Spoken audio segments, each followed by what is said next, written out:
Assalamualaikum warahmatullahi wabarakatuh. Selamat pagi semuanya. Di sini kami dari kelompok 4 akan mempresentasikan hasil dari diskusi kami mengenai Ethics in Public Administration, a philosophical approach in our right to private property. Sebelumnya kami akan memperkenalkan kelompok kami terlebih dahulu. Kelompok 4 terdiri dari 13 anggota, yaitu ada Hera Yulindasari, Intan Pratiwi, Rizky, Raffi Oleh Putra, Dimas Eko Prasetyo, M. Aber Vicentio, Ardi Purwa, Nazirna, Fariyatun, Nisaus, Elvira Kurnia, Risma Devi, Cita Susi, dan Elvina Putri.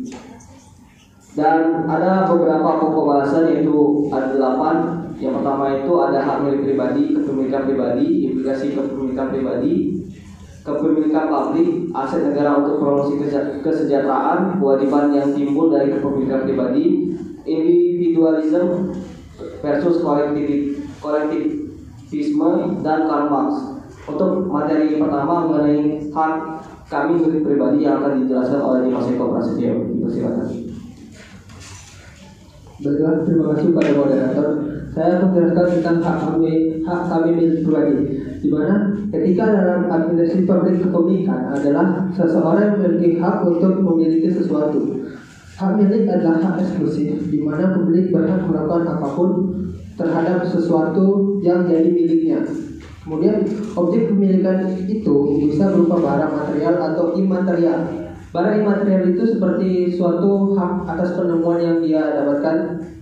Kemudian hak milik pribadi ini ada 3 jenis barang, yaitu yang pertama itu barang internal, di mana barang internal itu merupakan bagian dari yang memenuhi kita sehari-hari seperti alam, kehidupan, dan kemampuan manusia.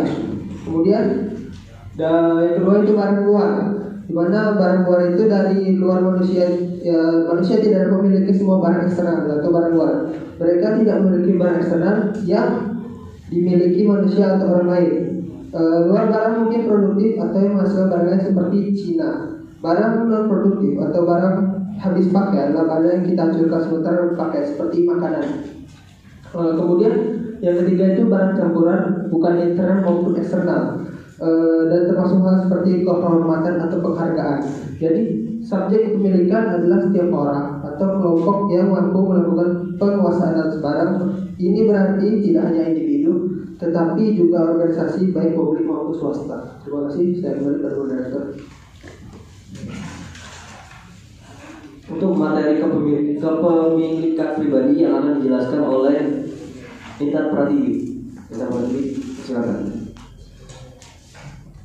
Baiklah, terima kasih kepada moderator yang telah memberikan kesempatan. Baiklah, selanjutnya itu saya akan menjelaskan tentang kepemilikan pribadi. Tadi sudah dijelaskan di awal Dimas Eko, yaitu bahwa kepemilikan pribadi itu adalah kekuatan individu atau sekelompok orang atas hak yang dimilikinya. Tadi ada kepemilikan pribadi itu ada yang dari internal dan ada yang dari eksternal. Kalau dari internal itu berupa barang seperti kemampuan, kebutuhan, dan kemampuan manusia itu sendiri. Dan barang eksternal di sini dan kepemilikan pribadi itu adalah barang yang bukan milik hak pribadi. Seperti contohnya itu udara dan air. Nah, itu kan merupakan milik bersama atau milik publik seperti itu. Nah, tentang kepemilikan pribadi ini, apakah semua manusia memiliki hak untuk semua jenis barang dan dari manakah asalnya? Menurut para ada berbagai teori menurut dari para komunis absolut, bahwa mereka berpendapat manusia itu hanya memiliki barang-barang konsumtif, yaitu barang-barang yang kita gunakan sekarang seperti makanan atau segala hal yang merupakan kebutuhan kita dalam sehari-hari. Sedangkan menurut para sosialis doktriner, bahwasanya kepemilikan pribadi itu tidak dapat dimiliki segalanya seperti jenis barang produktif itu dibatasi oleh penguasanya seperti itu, sehingga kepemilikan pribadi itu lebih berorientasi kepada hasil kerja kita sendiri, sehingga dari hasil kerja itu menghasilkan kepemilikan pribadi seperti itu karena yang membuat hasil produksi itu adalah kita. Itu menurut para sosialis komunis, sosialis doktriner. Selanjutnya itu ada pendapat lain bahwa pendapat para filsuf bahwasanya kepemilikan pribadi itu dapat disimpulkan bahwa pemilik atas hak dari hasil kerja mereka sendiri yang menghasilkan produk seperti itu. Nah, bahwasanya di sini kepemilikan pribadi itu terjadi apabila mereka memanfaatkan produksi di dalam sebuah perusahaan itu untuk menghasilkan sebuah produk yang dimana itu produk itu dihasilkan dari kinerja atas usaha mereka. Berarti di sini mereka berusaha terlebih dahulu sehingga mereka menghasilkan sebuah kepemilikan pribadi. Seperti contohnya itu penulis tidak dapat dipisahkan dari buku itu tidak dapat dipisahkan dari penulisnya, sedangkan alat-alat meja misalnya lemari itu tidak bisa dipisahkan dari pembuatnya seperti itu atau tukang seperti itu kan. Jadi kepemilikan pribadi di sini dari perspektif Islam bahwasanya kepemilikan pribadi ini merupakan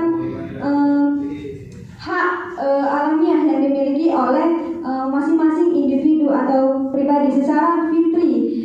Mengapa secara fitri? Karena setiap orang itu punya hak seperti itu. Nah, dari punya hak itulah makanya di dalam perspektif Islam juga ada batasan-batasan dalam memiliki hak kepemilikan pribadi itu. Jadi baik itu kepemilikan pribadi yang bersifatnya dapat apabila kepemilikan pribadi yang tidak ada batasan, maka bisa dipastikan bahwasanya kepemilikan pribadi itu akan mengganggu kepemilikan publik atau kepemilikan orang banyak seperti itu. Seperti contohnya itu sekarang program pemerintah itu ada yang namanya sertifikat tanah. Nah, di dalam program sertifikat tanah itu lebih mengedepankan kepemilikan pribadi. Karena kenapa?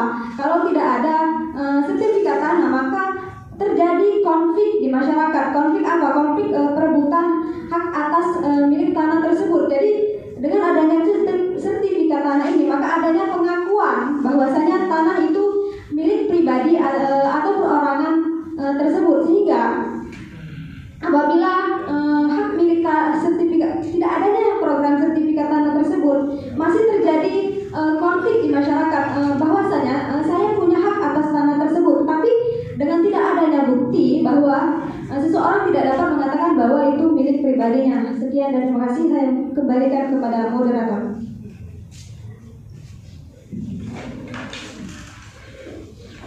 Untuk materi implikasi kepemilikan pribadi yang akan dijelaskan oleh Abel. Terima kasih atas sumbangannya dari moderator. Baik, di sini saya akan menyampaikan tentang implikasi kepemilikan pribadi. Implikasi kepemilikan pribadi bisa diambil contoh dari Amerika Serikat. Itu tentang kepemilikan pribadi. Mereka itu bersifat politis. Nah, pemilik pribadi ini sangat menekankan pada barang. Nah, kepemilikan pribadi ini memiliki kesempatan untuk memiliki sarana utama pembangunan ekonomi dan sebagai solusi untuk ketergantungan kesejahteraan. Nah, untuk tahap selanjutnya itu seperti yang kita ketahui sudah dijelaskan oleh saudara Intan tadi, bahwasanya setiap manusia itu memiliki hak untuk memiliki dan akses ini itu merupakan barang pribadi, bukanlah hal yang sama untuk setiap orang. Jadi setiap pribadi itu memiliki haknya masing-masing. Lalu apakah setiap manusia itu diharuskan memiliki barang pribadi atau semacamnya? Nah, tadi kan sudah dijelaskan bahwasanya itu semua orang punya hak. Contoh di sini itu seperti hak untuk menikah. Tetapi setiap individu tidak ada yang terikat untuk menikah. Meskipun banyak yang menganggap dari institusi sendiri pernikahan itu penting untuk kesejahteraan umat manusia.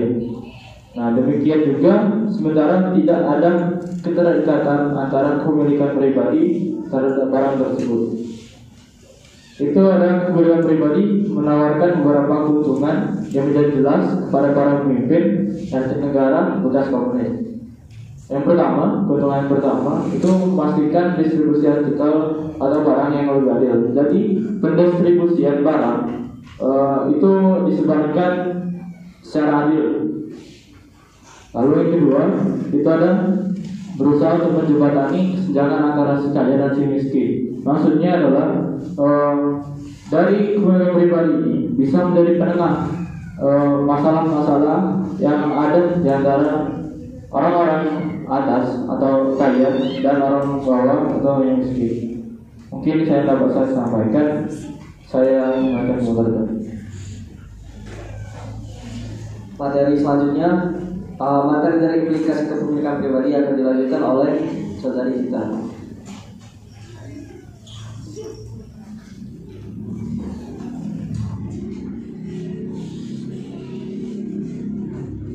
Baik, terima kasih kepada moderator telah memberikan saya kesempatan untuk melanjutkan materi tentang implikasi kepemilikan pribadi.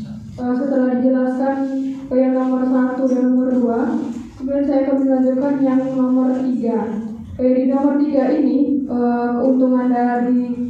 keuntungan yaitu berkontribusi pada produktivitas yang lebih besar karena seseorang cenderung bekerja lebih keras ketika mereka bekerja untuk diri mereka sendiri. Maksudnya di sini mereka akan lebih produktif apabila mereka bekerja untuk diri sendiri atau keuntungan diri sendiri. Kemudian yang selanjutnya adalah dapat menghasilkan lebih rendah migrasi karena orang lebih puas cenderung tinggal sendiri. Jadi seseorang cenderung tidak mudah berpindah-pindah tempat apabila ia menghasilkan barang sendiri. Kepemilikan pribadi ini membawa manfaat sesuai dengan tugasnya, yaitu dengan menghargai orang lain. Ini berarti mencuri dan menghancurkan barang milik orang lain adalah suatu tindakan yang tidak etis. Terima kasih.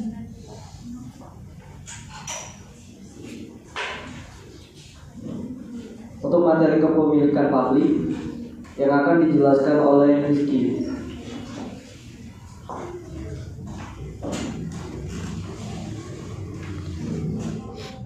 Baiklah, saya akan melanjutkan tentang materi kepemilikan publik. Kepemilikan publik adalah aset atau properti yang dimiliki oleh publik atau masyarakat banyak. Aset yang dimiliki publik merujuk pada kepentingan properti yang disimpan dalam negara atau badan publik yang mewakili masyarakat. Kepemilikan publik merujuk pada kepemilikan atas segala aset, industri atau perusahaan yang dimiliki oleh negara dalam tingkat nasional, daerah ataupun lokal. Setiap negara dapat memiliki semua yang dibutuhkan secara material untuk mendukung atau mendorong negara dalam menjalankan tugasnya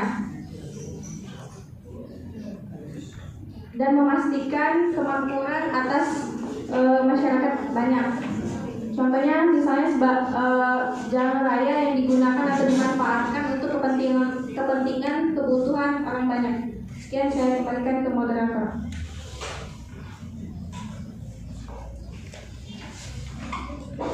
Materi selanjutnya mengenai aset yang dibutuhkan negara untuk mempromosikan kesejahteraan yang akan dibacakan oleh saudara Aktif.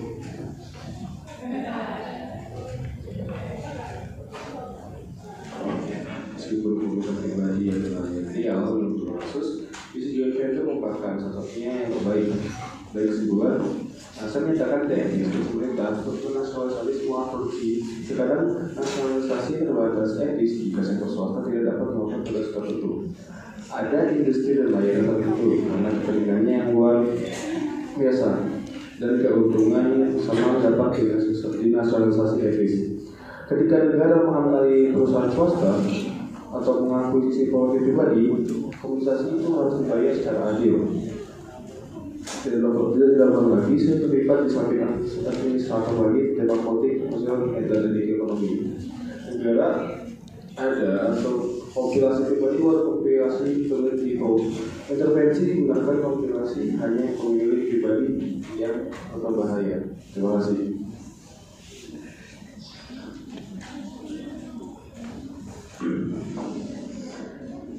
Kewajiban yang timbul dari kepemilikan pribadi, materi ini akan dijelaskan oleh Vera. Kewajiban yang timbul dari kepemilikan pribadi. Nah, salah satu kewajiban utama pemilik adalah mereka menyediakan lapangan pekerjaan bagi orang lain sehingga orang lain ini dapat memenuhi kebutuhan hidup mereka dan mengejar hak kepemilikan pribadi mereka. Nah, selain itu sektor swasta atau pemilik ini dapat memberikan kewajiban mereka berupa membayar upah serta menetapkan harga dan sewa yang adil. Nah, kewajiban sosial juga mengalir dari kepemilikan pribadi dan perusahaan swasta ini. Nah, contohnya ada kewajiban untuk membantu orang yang kurang beruntung.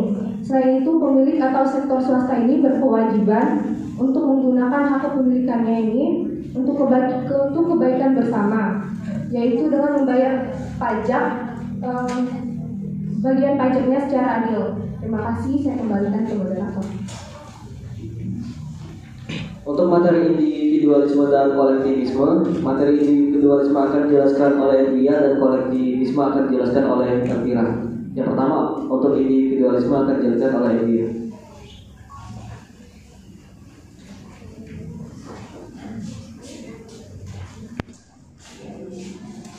Baiklah, saya akan menjelaskan tentang individualisme. Individualisme berasal dari bahasa Latin yaitu individualis, yang dalam kata sifatnya menjadi individualis. Individualisme memiliki arti lebih memiliki kebebasan pribadi. Individualisme merujuk pada kecenderungan orang untuk mengutamakan identitas individual dibanding kelompok, hak individu dibanding kelompok, serta kebutuhan individu dibanding kelompok. Masyarakat individualisme biasanya berkomunikasi secara efektif, tegas, dan tanpa basa-basi. Pada saat bekerja, mereka lebih mengutamakan kesuksesan dan keberhasilan pribadi mereka. Seringkali mereka menghiraukan kondisi dan juga kabar orang di sekitar mereka, dan tak segan bersaing dengan rekannya sendiri untuk memperebutkan posisi dan jabatan.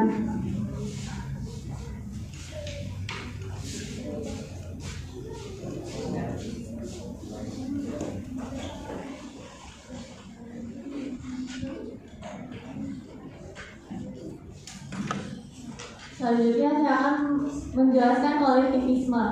Di kolektivisme ini merupakan pendirian moral, filsafat politik, etika atau pandangan sosial menjunjung kelompoknya dan kepentingannya. Kolektivisme ini berlawanan dengan individualisme. Dan kolektivisme mempunyai dua bagian, yaitu horizontal dan etika.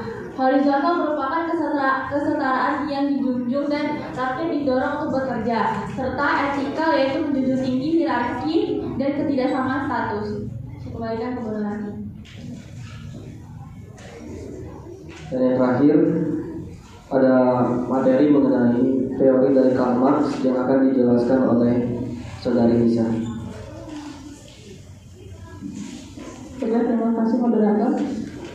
Selanjutnya saya akan menjelaskan materi Karl Marx. Pada masa itu, Karl Marx melihat orang-orang sebagai tahanan psikis.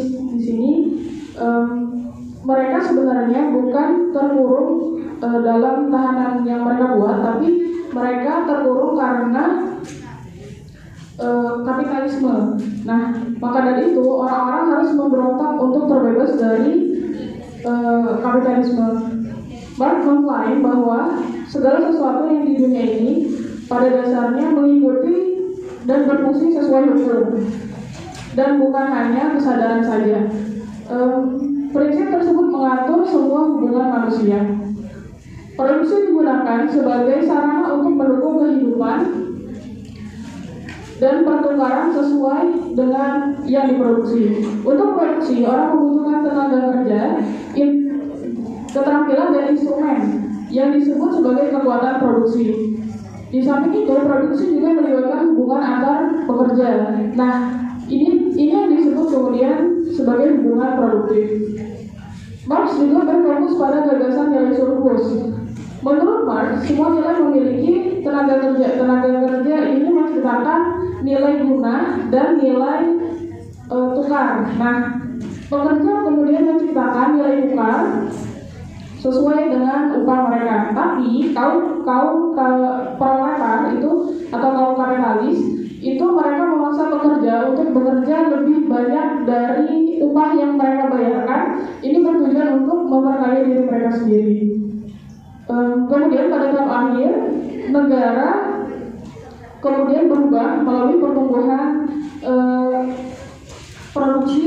pertumbuhan industri di negara-negara maju yang akhirnya mengakibatkan berakhirnya kediktatoran kaum proletar atau kapitalis. Dalam pandangan Marx sendiri etika dan agama itu tidak diperlukan karena menurutnya itu mengalihkan perhatian orang-orang dari memperoleh tingkat kenyamanan bagi diri mereka. Terima kasih. Sekarang masuk ke kesimpulan yang akan dibacakan oleh Nazilna. Baiklah, kesimpulan keseluruhan dari materi kami adalah John Locke adalah orang pertama yang menyamakan hak orang atas kepemilikan pribadi, hak untuk hidup dan hak kebebasan. Kepemilikan berarti seseorang adalah milik seseorang atau seseorang yang memiliki hak untuk itu. Para filsuf menyimpulkan hak milik pribadi untuk produk dari kerja sendiri. Hak negara untuk memiliki properti adalah kesepakatan yang dituntut oleh hukum alam. Karena itu, negara dapat memiliki apapun yang dibutuhkan untuk memperoleh uang, namun kepemilikan terbatas dan tidak melebihi tingkat kepemilikan tanpa persetujuan yang tidak etis. Karena pemerintah dan sektor swasta dapat memiliki properti, kepemilikan bersama perusahaan negara, usaha yang mungkin dilakukan itu masuk akal dan perlu dilakukan. Lebih diinginkan untuk memiliki total dari nasionalisasi. Berdasarkan kepemilikan pribadi, kita dapat menyetujui prinsip-prinsip tertentu yang berlaku untuk pemilik, sehingga mereka juga bisa mendapatkan kebutuhan hidup dan mendapatkan hak mereka untuk kepemilikan pribadi. Teori individualisme dan kolektivisme adalah reaksi melawan dari individualisme. Nama lain dari kolektivisme adalah komunisme atau sosialisme. Saya kembalikan kepada Bapak. Kemudian masuk ke bagian saran yang akan dijelaskan dan dibacakan oleh Risma.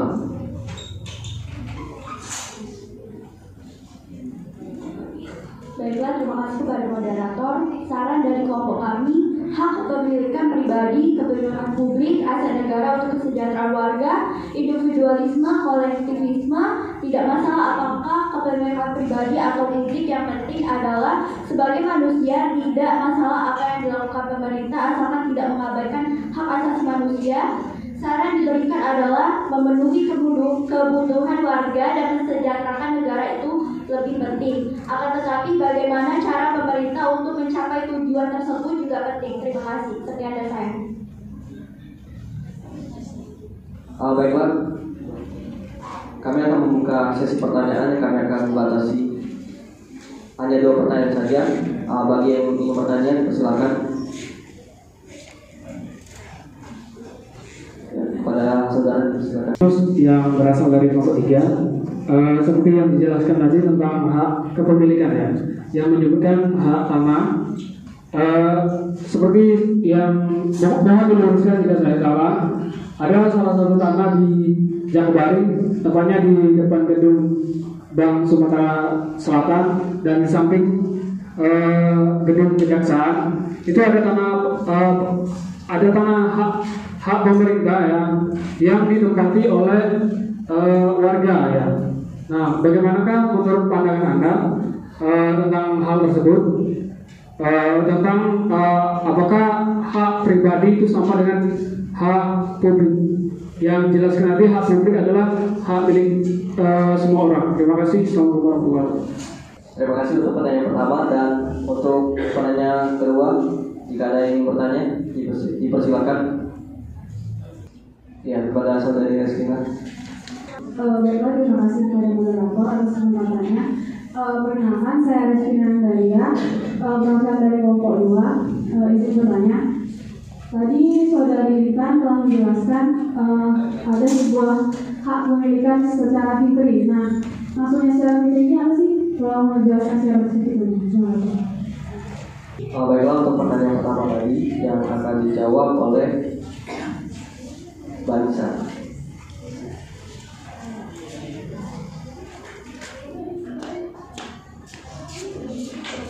Baiklah, saya akan berusaha menjawab pertanyaan dari saudara Nikus.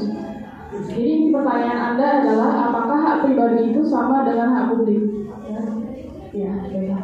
Hak pribadi itu berbeda dengan hak publik karena hak pribadi itu diperuntukkan untuk dirinya sendiri, sedangkan hak publik itu diperuntukkan untuk masyarakat banyak. Bila dia membangun bangunan di sana, artinya dia membuat bangunan itu hanya untuk dirinya sendiri, sedangkan